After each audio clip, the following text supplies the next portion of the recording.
So I'm sitting in my kayak, I'm gripping the paddle, and water is splashing around me, and the flow, the water is starting to pick up. And up ahead of me, the river turns at a 90-degree angle, and the water splashes against that rock, and just there's this huge wave coming at me, and I know that I'm about to head into this wave. This is Matt Martin. He's on Oregon's famed Rogue River, and he's new to the sport, but he's under the watchful eye of a legendary kayaker. And as I approach, I'm getting more nervous and more nervous, and I guess I leaned a little too far, and next thing I knew, flipped upside down, and just the world goes dark. And all you can hear is the hum of the rapids and the water running past me as I'm floating upside down, just stuck upside down in this strange world. You can't see where you're going. Like, all of your senses are gone. And it's just this strange, uncomfortable feeling. I realized that when I was underwater, I had kind of been upside down underwater for about the last year and a half. That's kind of the world I had been living in for the last year and a half, being stuck upside down, floating through a river with unknown obstacles. We're all a little affected, and I think that being in wild places, feeling wildness, really invites you to get back to that, like, the essence of you. This is Willie Kern. The rocks aren't any softer. The water's not going to be any more gentle with you because you've had a diagnosis or, you've experienced this trauma in your life. And that's a really important way to treat people. So technically, at this moment, Willie is in charge of the safety of this new kayaker who is floating upside down. This moment is not new to Willie. He's watched as the river doles out its indifference, its punishment, and magic hundreds, if not thousands of times. And now it's time to see if Matt is going to react or if Matt is going to respond. I also knew that I was safe, though. I knew that there were guides around me, and all I had to do was pull my skirt, do a wet exit, and someone would be there. The other option is settle in and start the process of rescuing himself. Today, longtime friend of the show, Matt Martin, shares a deeply personal story about what happens when the script you've laid out gets rewritten. When bad things happen, how do we care for each other? And how do we care for ourselves? I'm Fitz Cahal, and you're listening to the Dirtbag Diaries.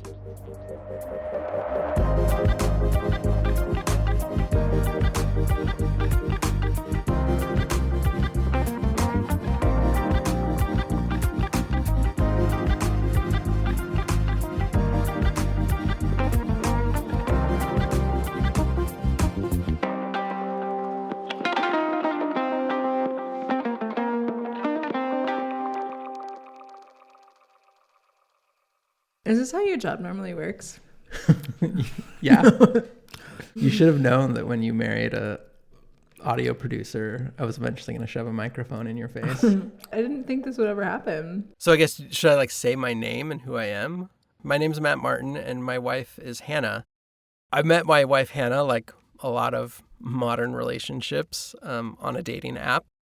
And as I was scrolling through, there was a photo of her sitting around a campfire with one of those giant Costco-sized containers of cheese puffs, like cheese balls. And I knew in that moment, I was like, yep, I'm swiping right on this one. What was it about the cheese puffs that did it for you? It made me laugh. Who doesn't love some Costco cheese puffs? And just the combination of being outdoors, having fun in nature with cheese puffs, and not taking yourself too seriously and just enjoying life, I think is really what drew me to her in the first place. And we connected, and we both just are your typical Pacific Northwest outdoor lovers, big into hiking and camping. And we immediately, our second date was tide pooling and just exploring nature together. And I think from then on, we've just been two nature lovers and outdoor enthusiasts. Hannah worked on trail crew at Mount Rainier for a couple of summers, and I grew up very close to the park as well. And so I think Mount Rainier has always been a very special place for the two of us. And so after dating for a couple of years, we took a trip. I knew that I was going to propose. She knew I was going to propose too. But we took a trip to Spray Park in Mount Rainier, which is one of my favorite places. It's a beautiful mountain meadow that has an amazing view of the mountain. And that's where I proposed to her.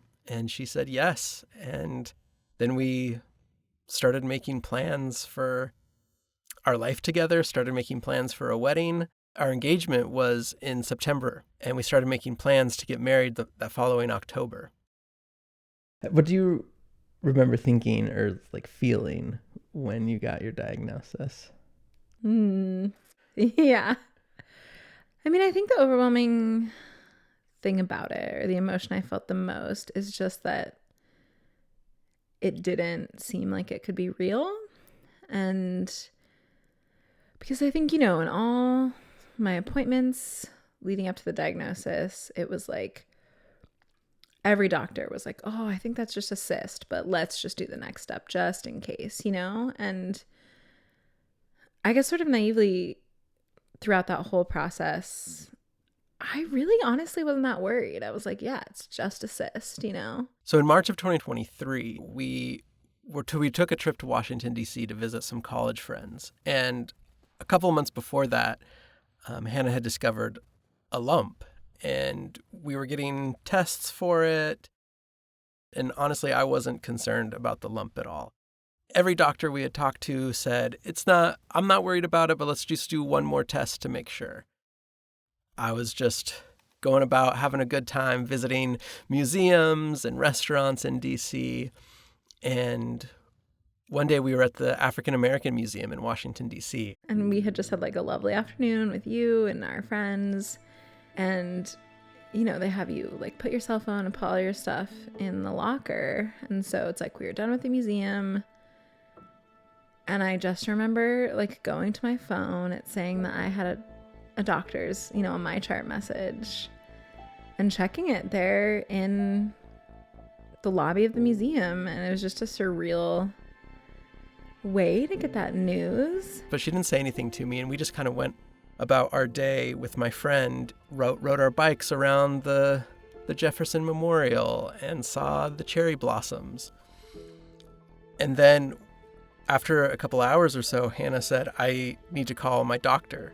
Once we actually talked on the phone, a few hours after I read the My Chart message, of having a very sort of businessy call with him, like him being like, yeah, you have triple negative breast cancer. And I'm like, oh, okay, what does that mean? And what are the next steps?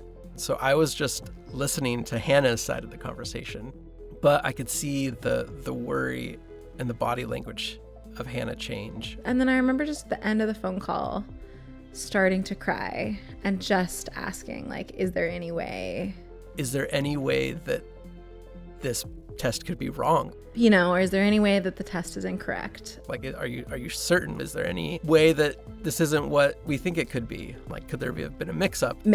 And then just seeing kind of her disappointment and the emotion start to swell up in her when clearly the answer was no. that this is what the diagnosis was. I think the next emotion that really settled in was just fear and not knowing what this meant, what treatment was going to be like. At that point after the diagnosis, you don't know how far it's spread. So yeah, I think first was disbelief, and then second was definitely fear. Hannah showed me the My Chart message that said carcinoma. I just kind of blanked out with all the other text on the screen. I just remember seeing carcinoma and just being like, wait, that's cancer, right? Like, that's what that means. I think after that phone call, it just feels like your personal whole world sort of stops. And so we were just like, we just don't know what to do, Yeah, I don't think we knew what to do. And we were like, there's a Starbucks. That's the only thing we could think of to do. Yeah, we'll get tea, I guess. It's kind of this maybe a naive attempt at doing something normal in this very strange moment. It took about a month, I would say, from diagnosis to starting treatment.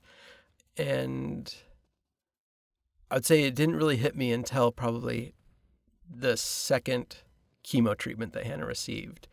I think the whole cancer treatment up until that point was just such a whirlwind, because it was like you got diagnosed, had to do fertility stuff really quick, and that was sped up. And so I was going to the doctor like every other day for fertility things, and then the tests, more tests like MRIs. And then I was starting treatment, and at the same time was like finishing grad school, and we were planning to get married. And so it was just, everything was moving at warp speed.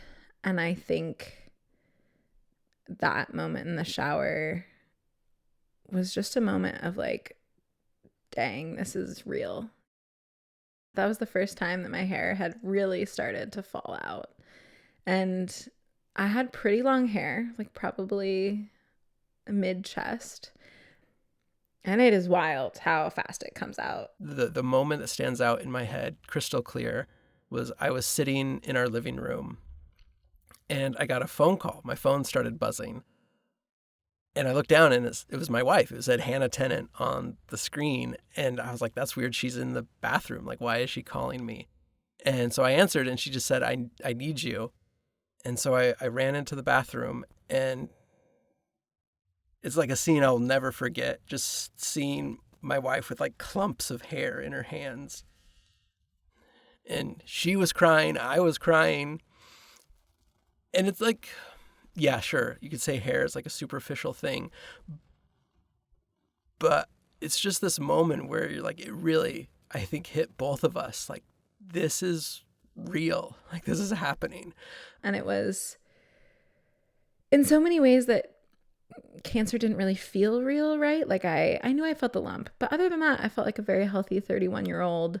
It was sort of inconceivable to me that I could have cancer. And so I think just my hair falling out just felt so real. And I just was so sad. I was like sobbing, and I just didn't want to be alone in that moment either. You know, I wanted you to be there with me. All I could do in that moment was just embrace her. And I remember just fully clothed, hugging my wife in the shower and just holding her and crying with her. And I think that was a moment where it's like, okay, this is just the start of probably a lot of new experiences for me as a caregiver. So the first time we met with the doctor to go over what Hannah's treatment plan was going to be, they said that like chemo and surgery and everything was going to take 6 months. And so from March to October, that's about 6 months.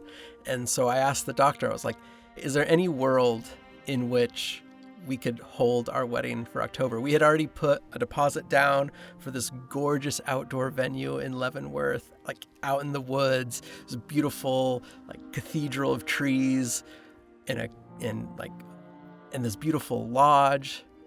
And we were really excited. It was going to be a great wedding spot. But then I asked the doctor, like, do you think there's any world in which we could still keep this October wedding? And she just said that Hannah's not going to be in any sort of mental or physical shape to have a wedding in 6 months. And so we decided to pivot, and we just thought, okay, the October dream wedding is out the window. And then for love purposes and also for insurance purposes, we just decided, okay, let's just get married now. And so we decided to get married in my sister's backyard in May. So from the time of diagnosis to our wedding was about 6 weeks. And it was beautiful. I mean, my sister's backyard could be a wedding venue itself. It's just this beautiful, big backyard. And it was wonderful, just the way that our family rallied together. Hannah and I didn't have to do anything to plan the wedding. My sister and her sister took care of everything. We just kind of showed up. I think getting married was the right call for us because I think it just solidified that we're going through this together.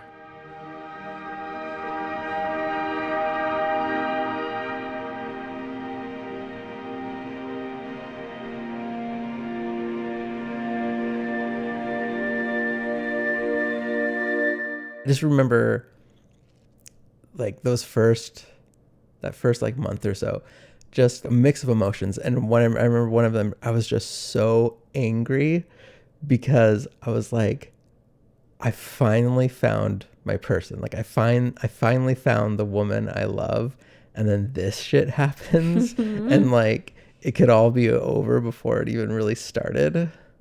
Like I was just so angry. Well, it felt so unfair. So every week we would go to the hospital to get her chemo infusion. We would be there for anywhere from 3 to 5 hours, and there's kind of not a lot to do. You're just kind of sitting around, and so I would try to come up with ways to entertain Hannah, and the IV drip has this little like rhythmic buzz that it would make, this little like repeated beeps, and it had just had a certain pattern. And so I would just make up like stupid little silly dances that matched the pattern of the infusion drip. I think an essential part of caregiving also was just that I didn't have to go through all of that alone. And I feel really lucky for that. Any appointment I wanted you to come with me, you were there. You let me stress out about being bald as much as I wanted to, you know. There was no point which those conversations were too much for you, and I was really lucky. I think it would have been much harder to go through that alone, and so that's part of the caregiving you did for me that I was just so grateful for. So her last 4 chemo treatments was this drug called doxorubicin, which is also known as the Red Devil because it's one of the strongest, nastiest chemo drugs that you can get. And it's called the Red Devil because for like its nasty side effects, but then also it's like the color of cherry Kool-Aid. It's just this bright red color. Watching this red liquid like slowly enter my wife's body, knowing that, yeah, it's going to kill cancer cells, but it's also going to kill a lot of really healthy cells. And it's going to make my wife feel like shit, and it's going to be hard. And just feeling like it's so unfair that she has to go through this, and I think there's some guilt too as a caregiver of, you know, I'm not the one that has to deal with this. It's her. She's the one that has to, like, she's the one that's sick. She's the one that has to deal with feeling crappy. And so just feeling like you're helpless in that moment of knowing that how much pain this is going to cause, and not being the one that has to deal with it directly. I think, right, the core fear, at least for me, of getting cancer is dealing with my own mortality and thinking, what if this treatment doesn't work? And what if I die because of this cancer? And I imagine for you that your core fear is, what if my wife dies of cancer? And I was experiencing hard things like the side effects of chemo, and then your job was to help me through that. And so I think they're both really difficult and I think really different.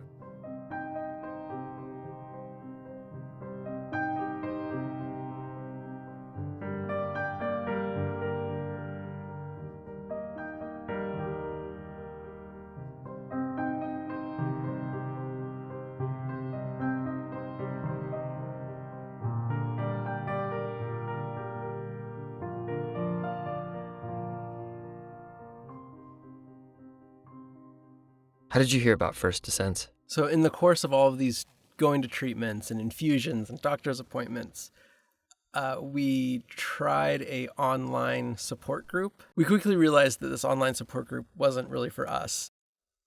But one really good thing that happened in that support group is I learned about First Descents. The only other person that showed up that day in the Zoom was leaving on her own trip and let us know that, yeah, there's this organization that provides free outdoor adventures for young adult cancer patients and caregivers. You had to have received your cancer diagnosis under the age of 40 to be eligible to go. And it just seemed like it was a no-brainer. Like, of course, this is amazing. Why would I not want to go surfing or rock climbing or kayaking or canoeing for a week. So that kind of put it on our radar. Here's Willie Kern again. At First Ascents, we offer the experience to people that both have had a diagnosis, had been caregivers for healthcare workers, people that have been traumatized by these diagnoses, by, being with people that are, holding space for people that have experienced something that has kind of shattered their reality. It was actually Hannah that finally convinced me to apply. But I felt like I didn't deserve it. There's some complicated feelings about being a caregiver. I think this is actually a point that my mom brought up a lot that I might not have thought of without her. And maybe this is coming from her experience of being a caregiver for multiple people in so many ways. But she would always ask through that year, like, of course, we'd talk about how I was doing. But she would always be like, oh, how's Matt doing? And people forget about Matt, and it's like all the focus is on you. Like, you're the one who people are worried about or people are sending gifts to, but it's like nobody ever is going to ask how Matt is doing. And I think that's true. We were talking earlier about differences between being a caregiver and a patient, and that is a big one, right? Like, I was the subject of so much love and care, which was amazing, and the subject of so much worry. Like, people were very concerned about me. And I just felt like maybe throughout that whole journey, or throughout that whole experience, you had gotten less support. And so I think it felt important for me that you go to be able to meet people who'd been through the same thing. And especially because caregiving can be really hard. And so I just wanted you to be able to hang out with people who'd had a similar experience. Hannah got her last infusion of immunotherapy drugs in June of 2024. And in August, Matt packed up his car and drove down to spend the week on the Rogue. No experience in a kayak before, nervous but excited. Willie was one of the guides for the week. And I had never heard of Willie Kern. I didn't know who he was. And after some quick Googling, I realized, he's actually a kayaking legend. This guy is a big deal. Yeah, probably what Willie is best known for and what popped up when I Googled him was his first ascent of the Sangpo River in Tibet, the Everest of rivers. There's a lot of big splashy headlines. It's easy to go for superlatives, right? It's like the big ones are easy for me only because I, get to read about them, get to watch a film about them, get to do whatever. But I think there's the obscure ones are the ones that actually hold that really special place in my heart because it requires something from me to hold on to them. The trip that Willie really wanted to tell me about was his time on the Loreng Tapasho River. It's also in Tibet, and in 2008, right before the Beijing Olympics, Willie and his friend Jed Weingarten got special permission to enter Tibet to run this river. Willie described it to me as the river is 100 miles long with 1,400 feet gradient. But most of all of that drop is in the last 25 miles through a really steep canyon. We also were in there shortly after a storm, and as the rain was loosening the earth and the snow, the rocks were falling down, and so it was a very alive canyon. After days of flat water, Willie and Jed get to the moment when the river picks up speed and enters into a narrow, fast gorge, and it is intense. There are rocks moving, it is a wild place, it is a dangerous place, and they camp right before those difficulties. I woke up. I didn't sleep very well. I don't think either of us did. And I stood up to go take a pee, and I was standing there, and I could just hear that hollow sound of rocks kind of off in the distance, like avalanche in the Alpine. So then they started out the next morning, and they just were paddling from rock to rock, trying to find anywhere to hide, any cover they could find to protect them from anything that could come down from above. And then they started the steepest part of the river. I had made a cross, and I got out of my boat really quickly and ran behind a rock, and Jed was ferrying across, and a couple rocks came whizzing down, and they were probably the size of televisions or large microwaves without any warning, and they hit the water like cannon fire. That's the other thing about rivers, and an element of control you give up when you go into a canyon that, is kind of a one-way trip. Willie told me they didn't dare pull out their cameras. They were just trying to get through this canyon, get out of the river as quickly as they could. And there was no documentary crew. There was no splashy headlines from this trip. But I think for Willie, that's what makes this trip so special. Once you've started down a rapid, once you've crossed the horizon line, it's evacuating your mind of all of the other unnecessary thoughts. It's pure oneness with the moment. You can't, you could acknowledge the future. The past no longer matters, but what really matters is where you are, what you're doing, the direction you're headed, your frame of mind, the breakfast you ate. It all it falls away, and you're just right there in that moment. Yeah, just riding for what comes next. You know it. Yeah. Yeah.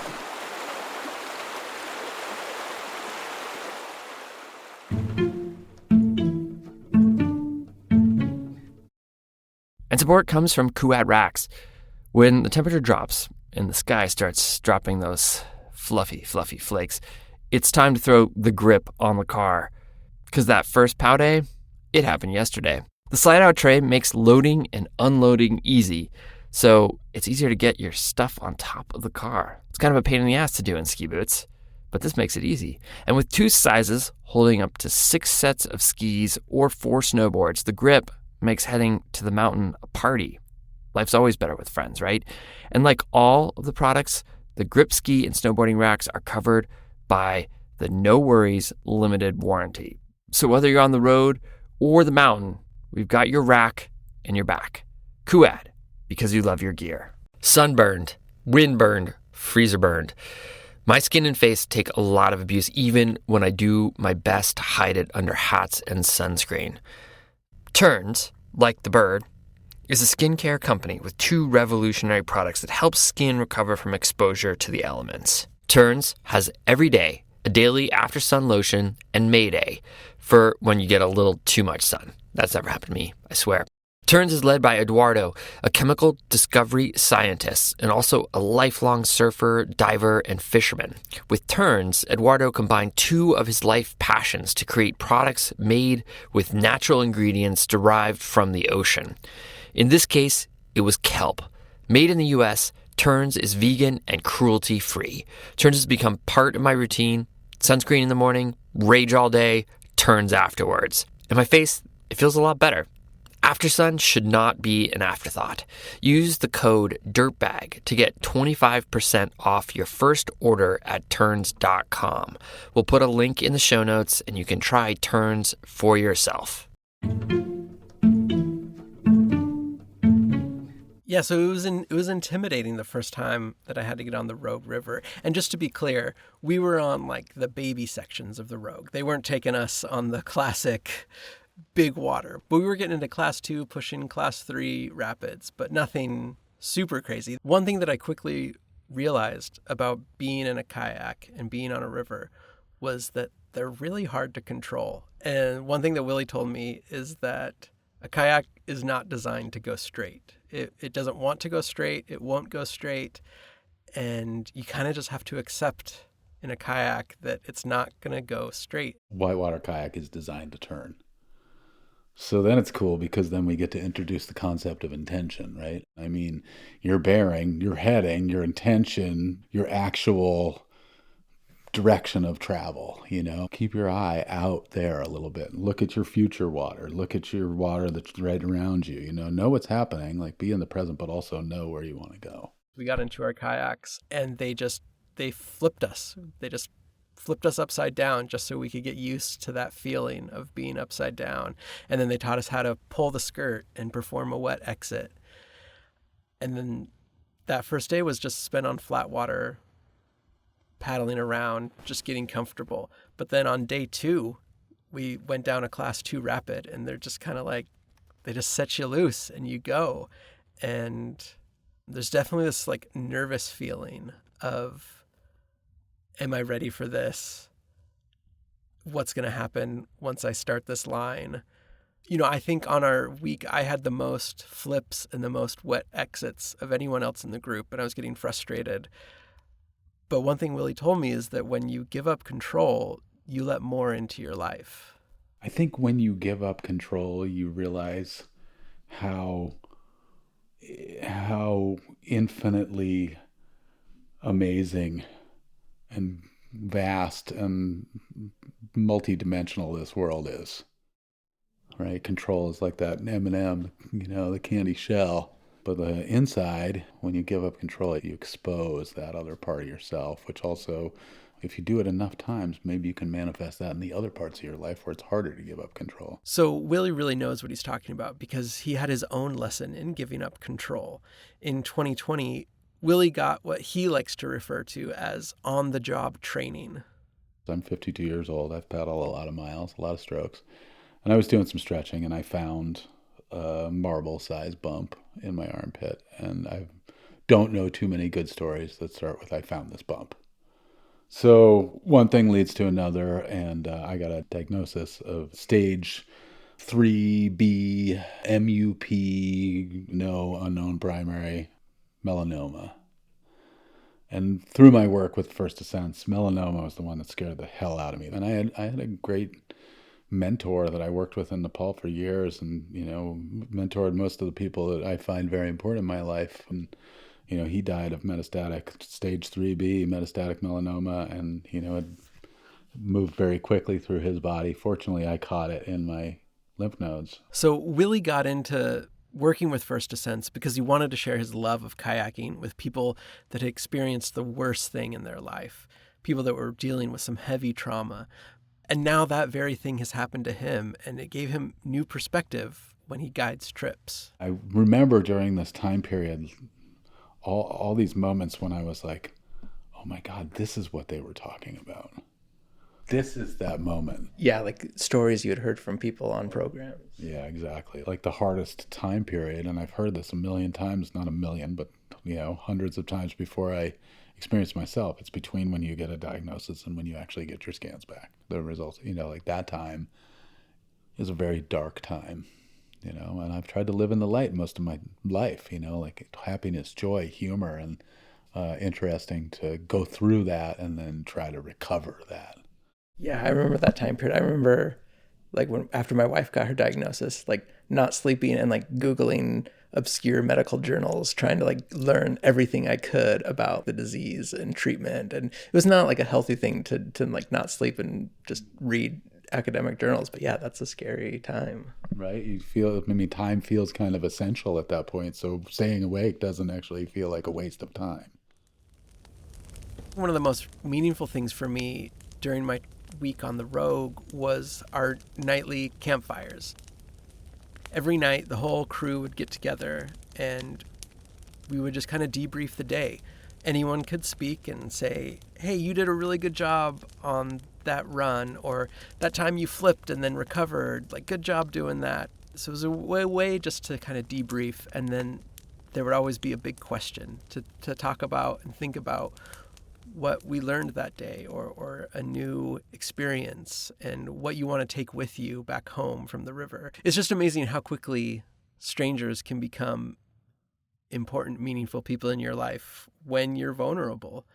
It's community building at the highest level. And I think Willie modeled that empathy. I don't know if I've met very many people that showed that level of just being a genuine human and listening and showing that vulnerability and modeling bringing yourself to a group of people. And I think Willie is one of the biggest reasons that the trip felt that way. I want you to know that I feel extra supportive of you and extra supportive of these programs because I have walked that path. Yeah, did it change your thinking or mindset going into programs?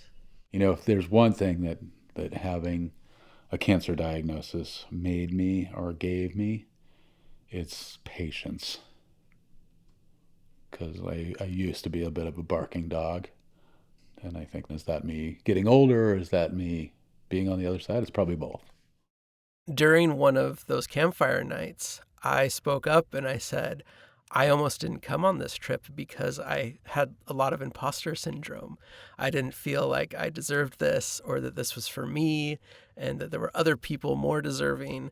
And I was shocked at how many people that resonated with. There was a lot of people there that agreed and felt the same way. To meet a group of people that have gone through the same situation and just say, I see you and I know what this experience is that you're going through. It was really nice to just be like, okay, like I'm not alone in these feelings. Through the course of the week, I do feel that I slowly gained confidence. Later in the week, they taught us something called a T-rescue. Instead of doing a wet exit, you can wait for a guide or someone else to come up and they put the nose of their boat perpendicular with you. Like while you're upside down, you put both of your hands on the nose of their boat and then you can use that as leverage to flip yourself. One of the guides was teaching us how to surf behind a rock. And then when I went to exit, I think when I hit the different current, I didn't lean enough and it just flipped me. And I knew that there was a guide right next to me. There was a guide really close. And so I was like, I was able to just in that moment remain calm, not pull my skirt to do a wet exit, just be like, okay, I'm going to sit here upside down for a moment, just sit with this darkness, tap on my boat and hope that the guide that's close by will come and help me do a T-rescue. And it worked within a matter of seconds, which felt like hours when you're upside down. But in a matter of seconds, the guide was there. I was able to successfully T-rescue myself. And it was just a great confidence builder. I felt like, okay, that was a moment of control that I had. And I made choices on how to respond in that moment. And Willie doesn't like to think about being on the river in terms of control. For him, it's all about this idea of reacting versus responding. I mean, I think reacting, it just even the word to me feels a little frenetic. It's a little bit like I'm reacting, and like responding feels more like tempered with experience. When there's a cancer diagnosis in your world, like maybe responding is better than reacting. Well, I think responding is where you get. I think reacting is everybody's first default when your world kind of gets flipped on its head. And then responding is, God, I've worked with folks that, have had chronic illness, a diagnosis that will live with them for the rest of their lives. I'll bet they're very good at responding at this point. Reacting plus time equals responding. You don't know what's ahead of you on the river. Even today, even now, like my wife is cancer-free, but we still have scans every 6 months. She'll have scans every 6 months for who knows how long. And there's still that anxiety and stress of every time she goes in for a scan. So there's still just a lot of living with unknowns. And that can be really scary and challenging. And like, if you think about it too much, you'll go crazy. I would never blame someone for not having a positive outlook when you have cancer. But yeah, on a deeper level, I think we're just not as in control of as many things as we think we are. And all we really can do is respond to what happens to us. Life is irregular, right? It's going to seem regular for periods of time, but then it will be irregular. And if you can ride those ribbons a little bit, you're going to have the experience, but you can also keep moving through it. I've lost a lot of people in my life for various reasons. I'm no stranger to some trauma and some mortality and, especially working with first ascents. And so ride those ribbons that keep you moving through things instead of just getting destroyed. I think the big realization that I made through this whole experience with my wife was that nothing is guaranteed. I think I had this vision of how my life was going to play out. You think, oh, I'm going to meet someone, I'm going to get married, I'm going to have this career, I'm going to do this thing, and then this will happen. And I just always assumed that that's the script for life. That's how things happen. That's the way it goes. And through this whole experience, just realized none of that is guaranteed. You don't know what's going to happen. And I think there's actually some freedom that comes from that thinking. You aren't bound by this script that you're supposed to live this certain way. Like, for example, after my wife was cancer-free, we decided to spend way more money than we should have to do a month-long trip in Nepal. And like, that's something we never thought. We never would have done that. We never would have spent that much money. We never would have gone on such a long trip, taken that much time off of work to go on a trip. We never would have done something like that. That's really one thing that has stuck out to me in this whole thing is there's a lot of things that like, a lot of sayings that are cliches, like go with the flow, take advantage while you can, or life is short. And those things are actually kind of true. And so realizing that nothing is guaranteed, I think for me is how I learned to give up control. And that you just have to respond to what life or the river brings you. And that's the only way to survive.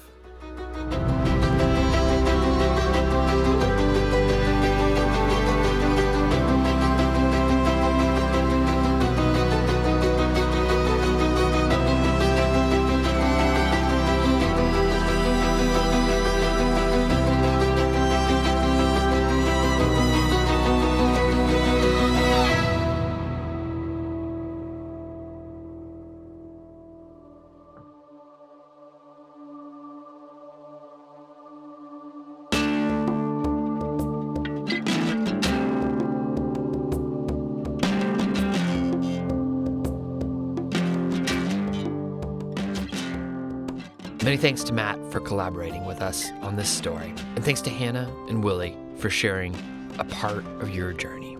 Deeply appreciated.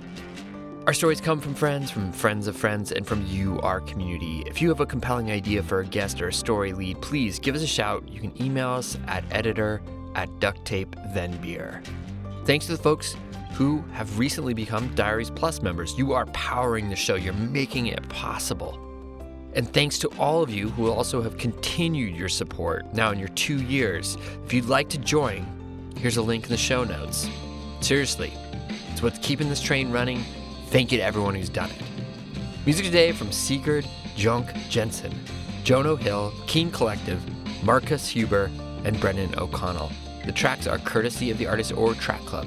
Jacob Bain and Nis Koto composed our theme song. You can find the links to the artists on our website, dirtbagdiaries.com. This episode was produced by Matt Martin, Skylar Perwins, and me. Illustration by Walker Cahal. Becca Call is our executive producer. I'm Fitz Call, and you've been listening to the Dirtbag Diaries. Thanks for tuning in.